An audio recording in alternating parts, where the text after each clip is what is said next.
Скано тэгэхээр энэ бол хончин тавгагийн сүлд дөө. Зүгээр сонс. Манчин хончин хонгүй болохч нь хотоос илүү хөдөө минь надад илүү зөөгч. Хүүхэн мөхөнтэй биш хөдөө бүжин чаача хөдөөний хөдөөсөн за. Манчин хончин хонгүй болохч нь хотоос илүү хөдөө минь надад илүү зөөгч.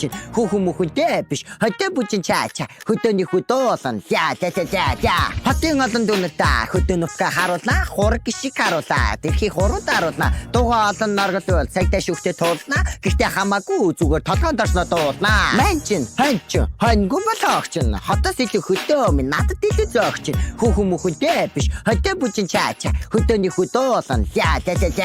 Хөдөөний хүн гэхээрээ халтар бай халбгүй хон мал харилсан гэдэг бодсноос ч намаргүй. Хүсэл мөрөөдөлтэй хүнийг муулаад ямарч нэмэргүй. Угаасаа хончин лавга хизээж бичлэгээ болохгүй. Манчин хончин хонгүй болохч нь хотоос илүү хөдөө минь надад илүү зөөгч. Хүүхэн мөхөнтэй биш хөдөө бүжин чаача хөдөөний хөдөөсөн за. Оо нэг үг хэлээ мартсан ба шүү дээ. Баяртай.